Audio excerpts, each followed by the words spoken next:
Praise the Lord. परमेश्वर आप सबको आशीष दे। आज जिस विषय पर हम लोग मनन करेंगे वह है essential for a living church. एक जीवित कलीसिया के लिए क्या चीजें जरूरी हैं। और ऐसा नहीं है कि जो मैं बोल रहा हूं वो फाइनल है, क्योंकि इसमें आप बहुत सी चीजें और भी ऐड कर सकते हैं। लेकिन ये जो चीजें मैं आपके सामने रख रहा हूं बाइबल से भी हैं और बेसिक्स हैं। तो इसलिए इन चारों के द्वारा हम बहुत लाभ उठा सकते हैं अपनी कलीसियाओं में। और आज के जो अध्ययन के लिए मैंने हिस्सा लिया है वो है प्रेरितों के कार्य, उसका 2 अध्याय का 42वां पद। एक बहुत महत्वपूर्ण और मशहूर पद है ये। और वो प्रेरितों से लगातार शिक्षा पाने, संगति रखने, रोटी तोड़ने और प्रार्थना करने में लवलीन रहे। आइए हम लोग प्रार्थना करें। हमारे परमेश्वर पिता, हम आपका धन्यवाद देते हैं आपके अनुग्रह के लिए जो आपने हम पे किया है कि एक बार फिर से हम लोग आपके वचन को सुन सकें, उस पर मनन कर सकें और प्रभु जी अपने आत्मिक जीवन को बेहतर बना सकें। अपने वचन के द्वारा हम सबों से बातचीत करें। बोलने वाला मैं नहीं बल्कि आप हो। और होने दे परमेश्वर पिता, आपके वचन के द्वारा हमारी कलीसियाएं आत्मिक रूप से मजबूत हो सके और हमारे व्यक्तिगत आत्मिक जीवन भी। सो परमेश्वर अपने वचन से हमें बातचीत करें। प्रार्थना मांगते हैं अपने उद्धारकर्ता प्रभु यीशु मसीह के वसीले से, आमीन। प्रेरितों के कार्य के 2 अध्याय के 42 पद में यहां पर लूका 4 चीजों को जो कि कलीसिया के लिए बहुत महत्वपूर्ण है और साथ ही साथ व्यक्तिगत आत्मिक जीवन के लिए भी ये चीजें बहुत जरूरी हैं। और वो चीजें हैं शिक्षा पाना, संगति करना, रोटी तोड़ना और प्रार्थना करना। इसमें से 2 चीजें जो हम व्यक्तिगत रूप से भी हम कर सकते हैं, जिनसे हमारे व्यक्तिगत जीवन आत्मिक रूप से मजबूत होंगे। पहली चीज है शिक्षा पाना और दूसरा है प्रार्थना करना। आदमी जो वचन का अध्ययन करता है और जो प्रार्थना करता है उसका आत्मिक जीवन मजबूत हो जाता है, उसका अपना व्यक्तिगत जो आत्मिक जीवन है। लेकिन दूसरी तरफ संगति करना और रोटी तोड़ने के लिए हमें कुछ लोग चाहिए, एक फेलोशिप चाहिए। तो जहां पर हमारे व्यक्तिगत जीवन को आत्मिक रूप से बलवंत होना चाहिए, दूसरी तरफ हमारी कलीसियाई जिंदगियां भी मजबूत हो, क्योंकि कलीसिया हमारे व्यक्तिगत जीवन से ही बनेगी। अगर हम व्यक्तिगत रूप से आत्मिक नहीं हैं तो हमारी कलीसियाएं भी कलेक्टिवली आत्मिक नहीं हो सकती हैं। तो जरूरी है कि संगति, प्रार्थना करना और शिक्षा या वचन का अध्ययन ये हम अपना व्यक्तिगत भी जारी रखें और कलीसियाई लेवल पे। यहां पर ये चारों चीजें इसलिए बहुत जरूरी थी क्योंकि उनके पास वचन नहीं था और उनको वचन के लिए किसी न किसी ऐसे शख्स पर आश्रित होना पड़ता था जिसके पास वचन, पुराना नियम उपलब्ध हो। तो ये लोग वहां पर इकट्ठा हुआ करते थे। लेकिन हम ये बहुत अच्छा यहां पर एक चीज देखते हैं कि ये लोग जब इन चीजों को अपनी कलीसिया में अप्लाई करते हैं तो जो रिजल्ट है वो बहुत अच्छा आ रहा है। वचन क्या कहता है? और वो निरंतर बढ़ते जा रहे थे।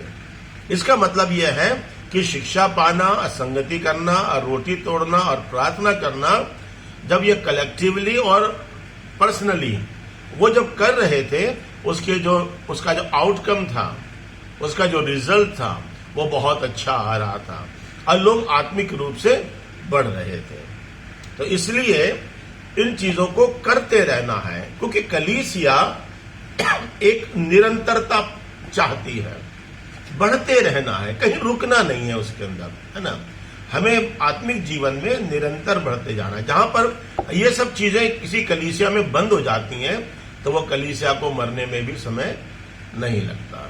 तो इन चीजों का हमारी कलीसियाओं में होना बहुत जरूरी है। और इन चारों चीजों पर, ये जो बेसिक्स चीजें हैं, ये जिनके ऊपर कलीसियाओं ने, जो हमारी अर्ली चर्चेस की कलीसियाएं थी, जो शुरुआती कलीसियाएं थी, उन्होंने इन चारों चीजों पर ज्यादा फोकस किया। और उनमें से हम क्या देखते हैं कि ये कलीसियाएं निरंतर तरक्की करती जा रही थी, क्योंकि वो इन चीजों पर के लिए बहुत ज्यादा प्रयास कर रहे थे, सीख रहे थे, संगति कर रहे थे, प्रार्थनाएं कर रहे थे और रोटी तोड़ रहे थे, प्रभु भोज ले रहे थे। और ये चीजें उनके आत्मिक जीवन को बढ़ा रही थी, व्यक्तिगत और कलीसियाई रूप में। तो मुझे और आपको भी इस चीज का ध्यान रखना है कि ये चारों एलिमेंट्स जो हैं, ये चारों जो चीजें हैं, ये हमारे कलीसिया के अंदर भी होने से हमारी कलीसियाएं आत्मिक रूप से बलवंत होती चली जाएंगी। पहली बात जो यहाँ पर लूका जो है यहाँ पे रखता है, जिसने प्रेरितों के काम को लिखा है, वो कहता है शिक्षा पाना। मेरे प्रियो, प्रारंभिक कलीसिया प्रेरितों से शिक्षा पाने में लौलीन रहा करती थी। ये उनके विश्वास की बुनियादें थी। उनके पास सिर्फ पुराना नियम था, लेकिन जो नया नियम है वो उनके पास नहीं था, क्योंकि लिखा ही नहीं गया था उस वक्त। तो जो शिक्षाएं वो प्रेरितों से ले रहे थे, उन्हीं पर वो चल रहे थे, और वही शिक्षाएं आगे चल के नए नियम के रूप में हम क्या देखते हैं, परिवर्तित हो जाती हैं। लेकिन ये जो शिक्षाएं थी जो प्रेरितों से ले रहे थे, वो प्रभु यीशु मसीह के बारे में, उनसे उनका विश्वास मजबूत हो रहा था। और हम देखते हैं कि बहुत से काम हो रहे थे। ऐसा नहीं है कि वो खाली वचन को सुन रहे थे और बस रोटियां खा रहे थे, ऐसा नहीं था।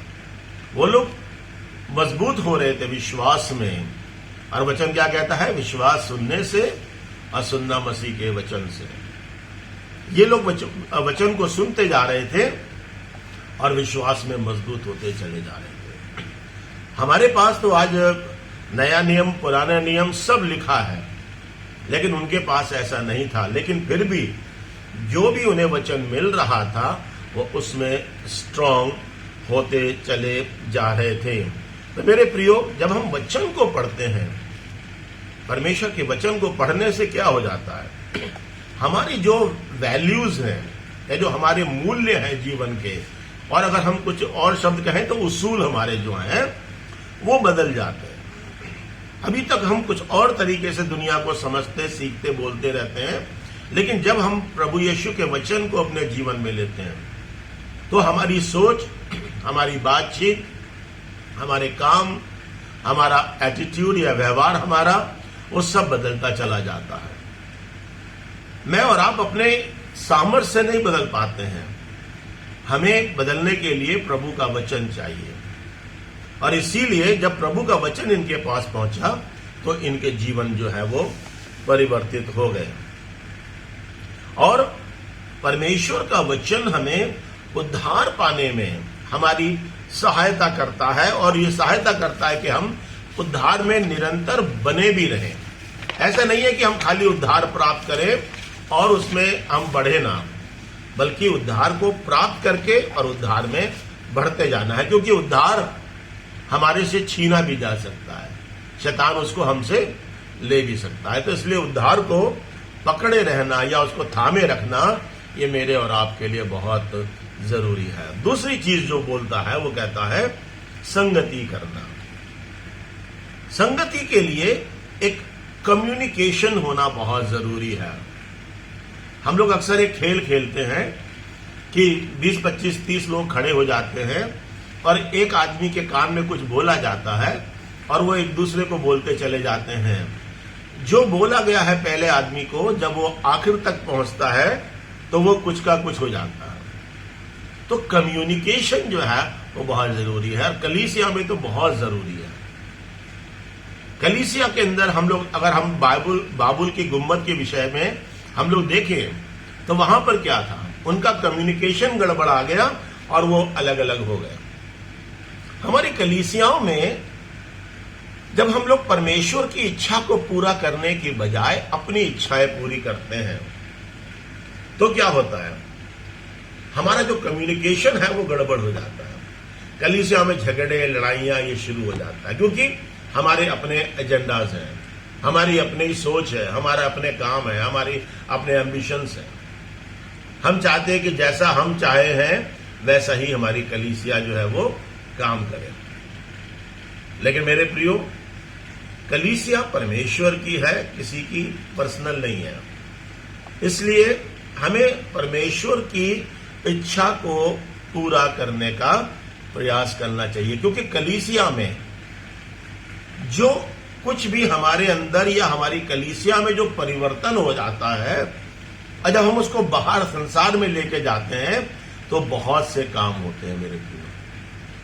तो इसलिए अगर हमारे चर्च में झगड़े लड़ाइयां हैं, हम बाहर क्या दे पाएंगे? झगड़े लड़ाइयां ही दे पाएंगे। संसार को क्या होगा? चर्चों में पुलिस आएगी, झगड़े लड़ाइयां ये सब रहेंगे। लेकिन मेरे प्रियो, कलीसिया का मकसद है परमेश्वर की इच्छा को पूरा करना, क्योंकि परमेश्वर ये चाहता है कि हमारी कलीसियाओं में प्रभु यीशु मसीह को आदर मिले, उसकी महिमा हो, उसके नाम को महिमा और जलाल मिलता चला जाए। तो प्रभु यीशु मसीह के लिए हमारी कलीसियाओं में आत्मिकता या एकापन होना बहुत जरूरी है। तो मेरे प्रियो, परमेश्वर चाहता है कि मैं और आप अपने बीच में से जो अपनी पर्सनल कम्युनिकेशन है हमारी, या हमारी अपनी इच्छाओं में जो हम एक चर्च के अंदर एक कम्युनिकेशन जो करते हैं लोगों के साथ में, कोई मैसेज स्प्रेड करते हैं, वो गड़बड़ हो जाता है। संगति हमेशा जो चर्च को बढ़ाती है वो प्रभु की इच्छा को पूरा करने के लिए अगर है तब तो वो तरक्की करेगी। नहीं तो अगर मैं और आप या कोई भी व्यक्ति, कोई भी कलीसिया अपनी इच्छाओं के लिए अगर चर्च के अंदर फेलोशिप करती है या कम्युनिकेशन उनका होता है, वो हमेशा चर्च को नुकसान पहुंचाएगा। आत्मिकता तभी बनेगी जब हम मिल करके परमेश्वर के काम को पूरा करेंगे। तो इसलिए मुझे और आपको ये ध्यान देना है कि फेलोशिप हमें कैसे करनी है, क्योंकि परमेश्वर अपनी योजनाओं को कलीसिया के थ्रू पूरा करता है।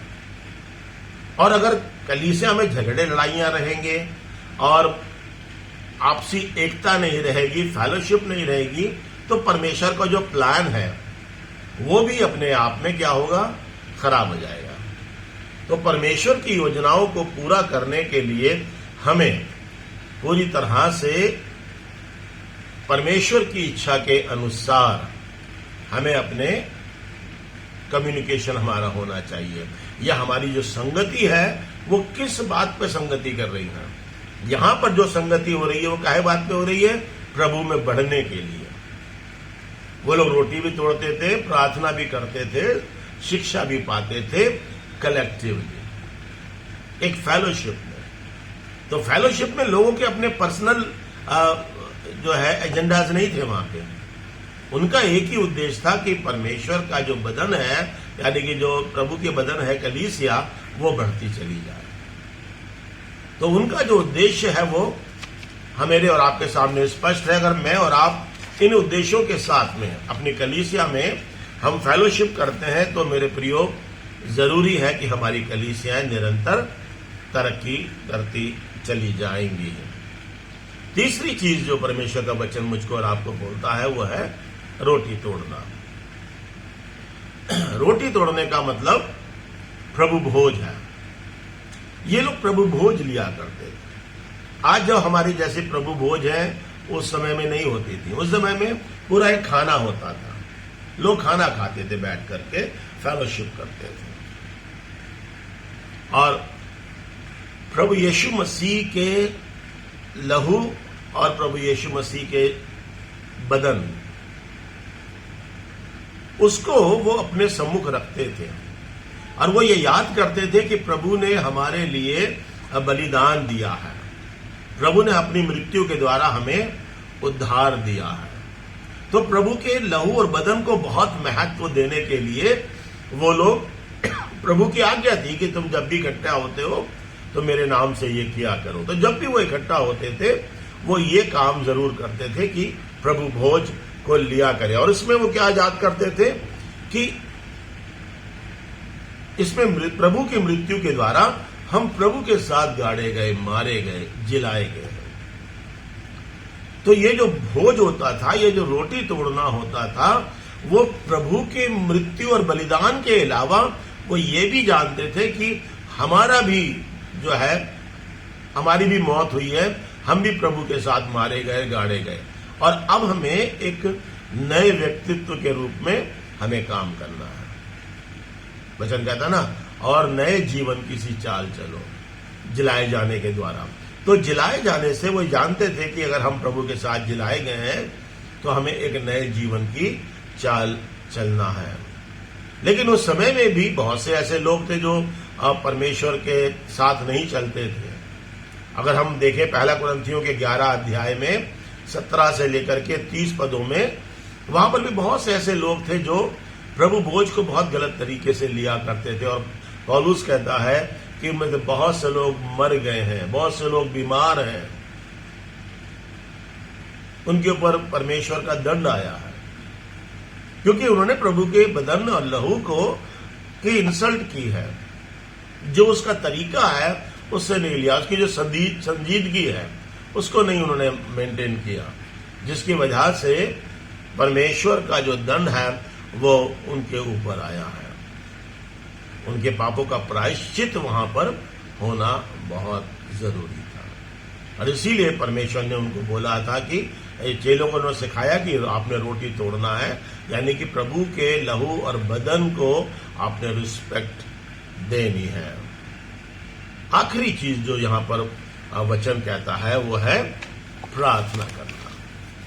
मेरे प्रियो, प्रार्थना करने पर मैंने और आपने बहुत से संदेशों को सुना है, जाना है कि प्रार्थना कितनी इंपॉर्टेंट है एक मसीही जिंदगी में। और वही चीज मैं भी आपके सामने रखना चाहता हूं। लेकिन प्रार्थना क्या है? प्रार्थना is a two way communication with God. जब हम वचन पढ़ते हैं तो परमेश्वर हमसे बात करता है, जब हम प्रार्थना करते हैं तो हम परमेश्वर से बात करते हैं। अगर हम खाली वचन पढ़ें और प्रार्थना ना करें तो परमेश्वर तो हमसे बात कर रहा है लेकिन हम खुदा से कोई बात नहीं कर रहे हैं। जब हम किसी को फोन पे बात करते हैं तो हम देखते हैं कि दोनों तरफ से आवाज आनी चाहिए। तो जब हम प्रार्थना कर रहे हैं तो परमेश्वर को भी हमारी आवाज पहुंचनी चाहिए। तो ये एक सामान्य तरीका है परमेश्वर से बात करने के लिए। दूसरा जो बहुत महत्वपूर्ण बात है वो ये है कि परमेश्वर हमारी प्रार्थनाओं से मूव करता है। हम परमेश्वर से बोलते हैं परमेश्वर ऐसा करना है, परमेश्वर ने किया। यहोशू ने पृथ्वी की गति को रोक दिया।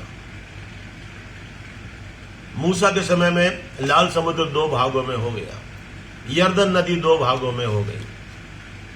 और कितने भरे पड़े हैं वचन में, हम क्या देखते हैं। तो प्रार्थना एक सामर्थ के रूप में है जहां परमेश्वर मूव करता है। उन प्रार्थनाओं के द्वारा परमेश्वर अपने लोगों को ग्लोरीफाई करता है। एलिया ने जब बलिदान चढ़ाया तो क्या हुआ? परमेश्वर ने आकाश से वर्षा आग भेज दी उसको और उस वेदी को जला दिया। कितना पानी वहां डाला हुआ था, लेकिन परमेश्वर प्रार्थनाओं के द्वारा मूव करता है। बड़े बड़े आश्चर्य कर्म हम परमेश्वर के से प्रार्थना करके हम लोग कह सकते हैं कि ये पूरे होते हैं। तो प्रार्थना में अपनी एक ताकत है क्योंकि हम उसमें परमेश्वर के साथ कम्युनिकेशन कर रहे हैं। और जिन लोगों ने किया उन्होंने रिजल्ट्स पाए। प्रार्थना मेरे और आपके जीवन को भी बदलता है, हमें नम्र बनाता है, दीन बनाता है, क्योंकि हम जानते नहीं है कि हमें प्रार्थना कैसे करना चाहिए या प्रार्थना हमारे जीवनों में किस तरह से होना चाहिए। प्रार्थना शैतान के खिलाफ एक हथियार भी है, क्योंकि शैतान को हराने के लिए हमें और आपको एक हथियार की जरूरत है, और वो प्रार्थना है, क्योंकि शैतान प्रार्थना के सामने नहीं ठहर सकता है। तो जब मैं और आप प्रार्थना में रहते हैं तो शैतान भागता है। प्रार्थना हमें क्षमाशील बनाता है, हमें एक नम्र दयावान चरित्र हमको देता है कि हम एक गॉडली नेचर को हम अपने में अडॉप्ट करें। हम लोग कई बार प्रार्थना करते हैं, है ना, और हम परमेश्वर के सामने अपनी एक लिस्ट रख देते हैं, हमें ये चाहिए, हमें तमाम एक लिस्ट हम खुदा के सामने रख देते हैं। लेकिन परमेश्वर की तारीफ करना या उससे हम किस तरह से मांगे, ये हमें सीखना आना चाहिए। मैं आपके सामने बहुत छोटे तरीके से या आपके सामने इन बातों को रखना चाहता हूं मुख्तसर तरीके में कि हमें किस तरह से खुदा से दुआ करनी चाहिए। संक्षेप में आपके साथ बात करता हूं। पहली चीज जो है हम देखें वो है प्रेजिंग। हम लोग जब प्रार्थना करते हैं तो हम खुदा से सिर्फ मांगते रहते हैं, जबकि हमें उसकी पहले प्रेजिंग करनी है, तारीफ करनी है कि खुदा कितना महान है, उसने कितने बड़े बड़े कार्य किए हैं। जब हम पुराने नियम में देखते हैं, दाऊद की प्रार्थनाओं को देखते हैं, वो खुदा से हमेशा यही बोलता रहता था, तूने कितने बड़े बड़े काम किए हैं।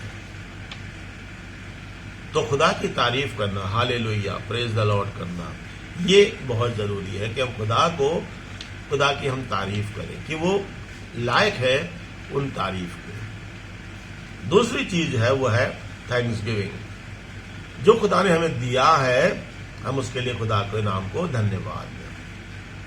हमें हमेशा खुदा के नाम को धन्यवाद करते रहना चाहिए, ताकि परमेश्वर को जो चाहता है कि उसके बच्चे उसको धन्यवाद दें, उसको धन्यवाद मिले।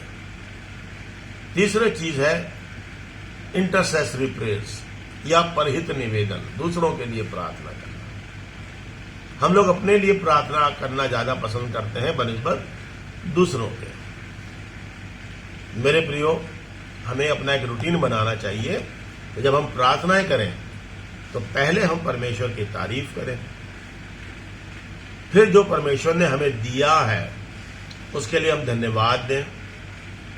हम फिर तीसरे में हम दूसरों के लिए प्रार्थना करना सीखें, और फिर चौथे में हम अपनी जो भी हमारी रिक्वेस्ट है, विनती है हमारी, उसे हम परमेश्वर के सामने रखते हैं। तो जब हम इस तरीके से रखेंगे तो परमेश्वर को महिमा भी मिलेगी और हमारे साथ परमेश्वर का जो एक टू वे कम्युनिकेशन है वो बेहतर होगा। हमारी प्रार्थना ज्यादा असरदार हो पाएंगी कि हम अपने परमेश्वर से प्रार्थनाएं कर सकें। सो मेरे प्रियो, आज हमने जाना कि एक लिविंग चर्च के लिए क्या क्या चीजें बहुत जरूरी हैं, और ये 4 चीजें जो यहां पर लूका ने प्रेरितों के कार्य में रखी हैं कि शिक्षा पाना, संगति करना, रोटी तोड़ना और प्रार्थना करना। जो कलीसियाएं इन चीजों में लौलीन रहती रही हैं, वचन क्या कहता है इसी अध्याय के आखिरी पद में, और लोग प्रतिदिन उनमें मिलते चले जाते थे।